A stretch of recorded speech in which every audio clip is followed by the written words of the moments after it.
Okay, let's dive in. Today, we're looking at a really powerful fantasy story, tracking someone who thinks she's escaping one life. Only to find she's running right towards her destiny, a magical one. Exactly. The Yeah. source material is fantastic, full of these big themes, the duty versus desire, the ordinary world versus the wild. And our mission today is to follow the journey of Rowan Murray. She starts as a literature teacher from San Francisco. Right. And we're going to unpack the, frankly, identity-shattering things she finds out about, where she is, who she meets, and her own hidden power. So Rowan kicks things off feeling, well, trapped.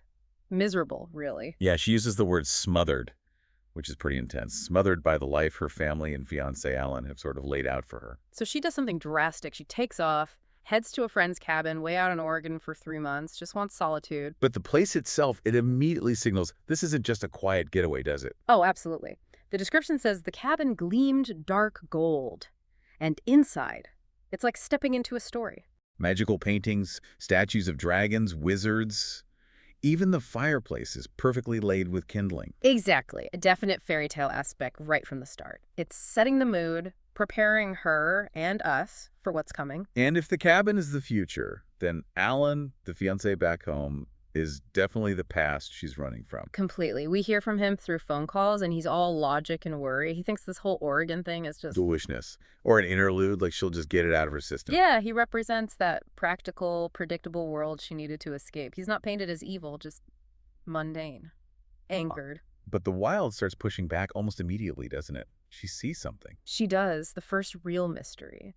This sleek, pure black wolf. Golden eyes. Running alone through the forest.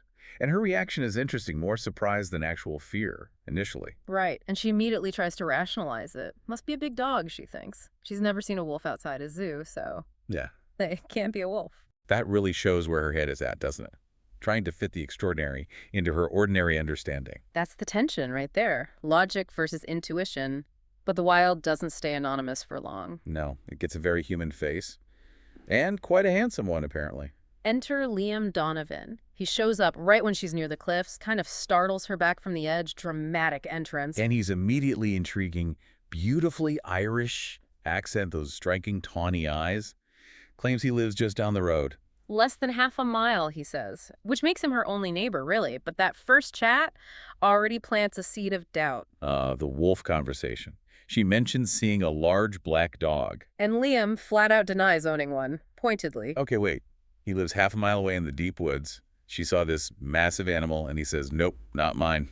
That should be a huge alarm bell. It should, but Rowan is maybe a bit distracted by him. He's got this very controlled vibe, a bit cynical about ordinary people, calls her a romantic. That hints he's separate somehow, right?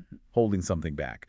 Though he's successful in the normal world, too, a computer game designer. Yeah, for the Donovan Legacy Company. Yeah. So he straddles both worlds, which makes him even more complex. And that tension really explodes during that big thunderstorm.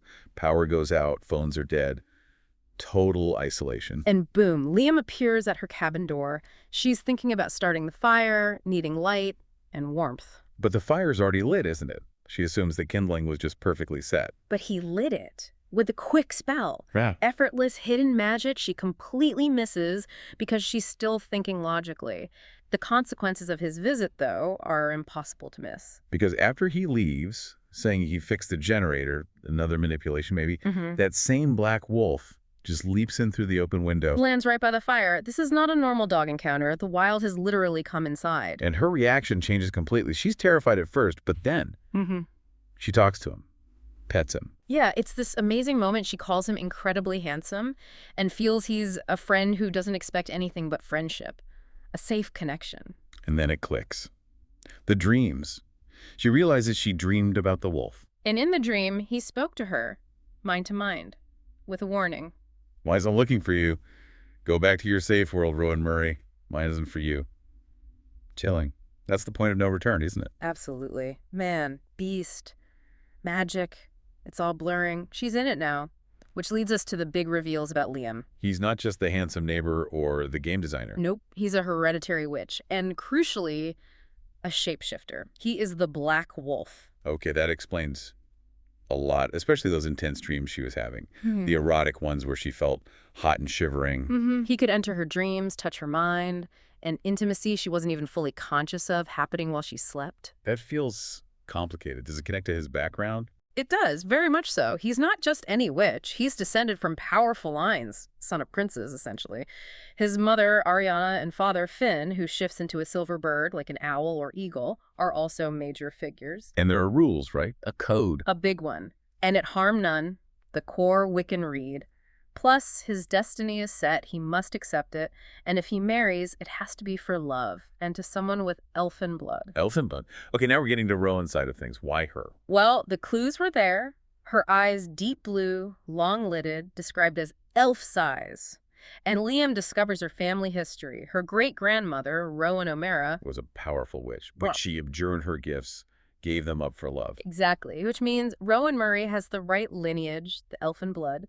She carries a dormant legacy of power herself. She wasn't running away. She was being called home, in a way. Wow. And the landscape itself seems to confirm this, guiding her almost. Yeah, before she even knows about witches or her legacy, she follows a white doe. The traditional symbol of quest in literature, the source points out, Right. It leads her to a clearing with a stone circle, a stone dance. which is huge because those kinds of places, henges, stone circles, they belong in Ireland, Britain.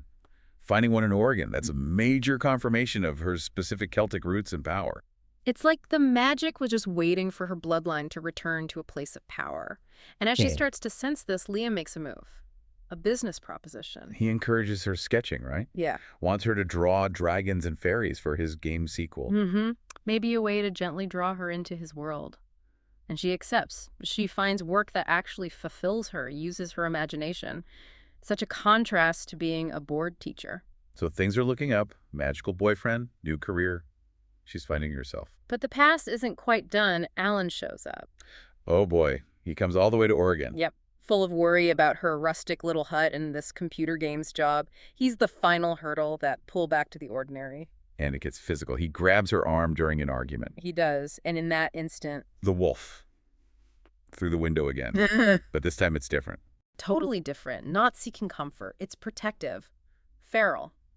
It forces Alan back. And Rowan has to lie, doesn't she, to get Alan out of there safely. She claims the wolf is her dog. Her first real active step in protecting this new magical reality, but dealing with Alan immediately leads to dealing with Liam. The confrontation.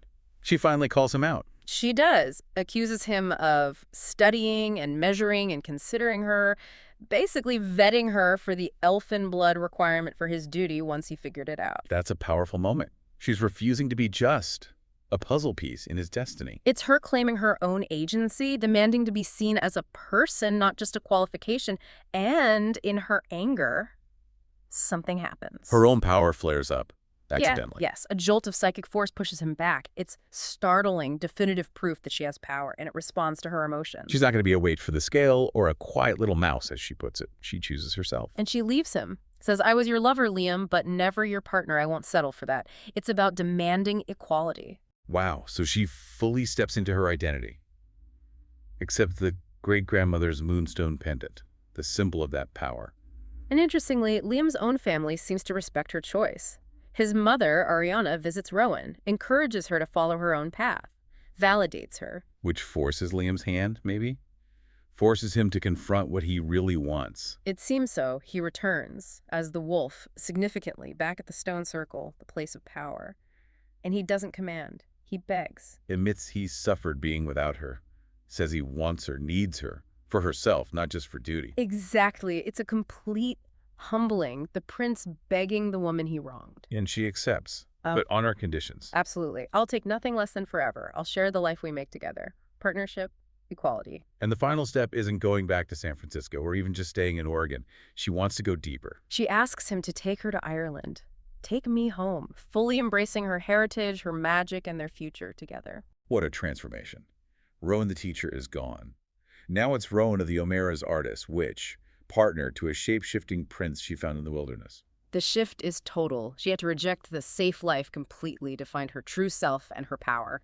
So, okay, we've traced this incredible journey of self-discovery.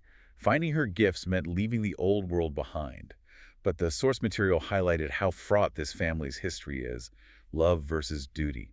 Her own great-grandmother gave up magic for love. Right, and Liam is royalty in his magical world. down by tradition and expectation. So now that Rowan has embraced her power and demanded partnership, what kind of challenges do you think she'll face fitting into his world? Establishing her own place and authority within this ancient, powerful family, knowing their history around love, duty, and sacrifice?